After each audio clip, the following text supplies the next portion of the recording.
৯ April বুধবার kidney foundation হাসপাতালে শহীদ professor Shamsuddin Ahmed, শহীদ doctor শ্যামল কান্তি লালা ও শহীদ কোরবান আলী সহ অন্যান্য স্বাস্থ্যকর্মী যাদেরকে ১৯৭১ সালের এই দিনে নির্মম হত্যা করা হয়েছিল, তাদের স্মরণে এক আলোচনা সভা ও দোয়া মাহফিলের আয়োজন করা হয়। ১৯৭১ সালের এই দিনটি মুক্তিযুদ্ধের ইতিহাসে এক মর্মান্তিক ও হৃদয় বিদারক অধ্যায়, যেখানে এই মহৎ ব্যক্তিরা তাদের জীবন উৎসর্গ করেছিলেন। মুক্তিযুদ্ধের সময় অনেক ধরনের নৃশংস হত্যাকাণ্ড হয়েছে সিলেটের মধ্যে, কিন্তু এইসবের কোনো আলাপ নাই। এইসব আজকাল সবাই ভুলে যাচ্ছে। এই মুক্তিযুদ্ধের এই যে ইতিহাস, সেই ইতিহাসকে স্মরণ করার জন্য এবং এই যারা জীবন আত্মহুতি দিয়ে আমাদের জন্য আজকের ভবিষ্যৎ, আজকের বাংলাদেশ রেখে গেছেন, তাদেরকে স্মরণ করার একটা নিদর্শন স্বরূপ হিসাবে আমরা কিডনি ফাউন্ডেশনের পক্ষ থেকে প্রতি বছর প্রত্যেক রিনাউন্ড যারা আছেন তাদের মৃত্যুবার্ষিকী, তাদের বিভিন্ন অকেশনে আমরা তাদেরকে স্মরণ করার জন্য আমরা একটা সিদ্ধান্ত গ্রহণ করেছি। শহীদ প্রফেসর শামসুদ্দিন আহমেদ ছিলেন একজন প্রখ্যাত চিকিৎসক, শিক্ষক এবং মানবাধিকার কর্মী। তিনি পূর্ব পাকিস্তান মেডিকেল অ্যাসোসিয়েশনের প্রতিষ্ঠাতা সাধারণ সম্পাদক হিসেবে বৈষম্যের বিরুদ্ধে লড়াই করেছিলেন। স্মরণে সিলেট মেডিকেল কলেজের শহীদ চিকিৎসকগণ মুক্তিযুদ্ধে পাকিস্তানি বাহিনীর বর্বরতা ও এক বেদনাদায়ক অধ্যায়।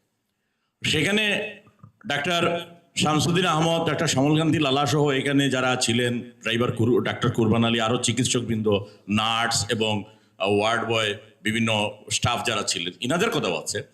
এবং মেডিকেল কলেজের যে অধ্যক্ষ lieutenant colonel doctor Ziaur Rahman, উনার সম্বন্ধে উনি কিন্তু এই যে ঘটনা যেটা ৭১-এর, এখানের কিন্তু মূল একটা নায়ক শহীদ ডাক্তার শামসুদ্দিন। লন্ডন থেকে উচ্চশিক্ষা শেষে রাজশাহী, চট্টগ্রাম ও সিলেটে কর্মরত থাকাকালে সবখানেই চিকিৎসা ও সমাজসেবায় অসামান্য ভূমিকা রাখেন।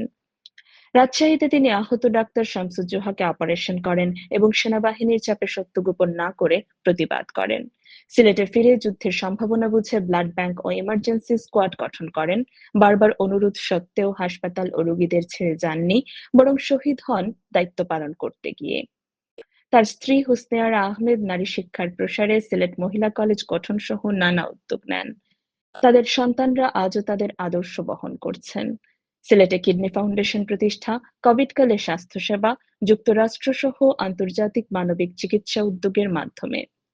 অনুষ্ঠানে উপস্থিত ছিলেন কিডনি ফাউন্ডেশন হাসপাতাল Sylhet general secretary colonel Mohammad Abdus Salam Bir Protik, Mihirkanti Chowdhury, treasurer Zubair Ahmed Chowdhury, professor ডাক্তার এম এ মাজিদ, ডাক্তার কাজী মুশফিক আহমদ, ডাক্তার মুস্তফা শাহজামান চৌধুরী বাহার, ডাক্তার নাজরা চৌধুরী, অপূর্ব শর্মা, রোহেনা সুলতানা দীপু।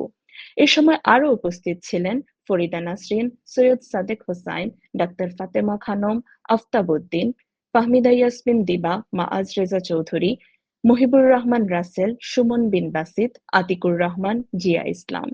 এছাড়াও কিডনি ফাউন্ডেশন হাসপাতালের অন্যান্য ডাক্তার, নার্স ও হাসপাতালের সব কর্মীরাও অনুষ্ঠানে উপস্থিত ছিলেন, যারা হাসপাতালের প্রতিটি কার্যক্রমে তাদের অক্লান্ত পরিশ্রম ও সেবা দিয়ে রোগীদের পাশে দাঁড়িয়ে স্বাস্থ্যসেবায় গুরুত্বপূর্ণ ভূমিকা পালন করছেন।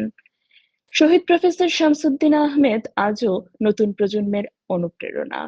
তার আত্মত্যাগ শুধু বাংলাদেশ নয়, মানবতার ইতিহাসেও একটি উজ্জ্বল দৃষ্টান্ত। সত্যিকারের শ্রদ্ধা জানাতে হলে তার মতো আদর্শ, পেশাগত দায়িত্ববোধ ও মানবতাকে ধারণ করতে হবে আমাদের সবার।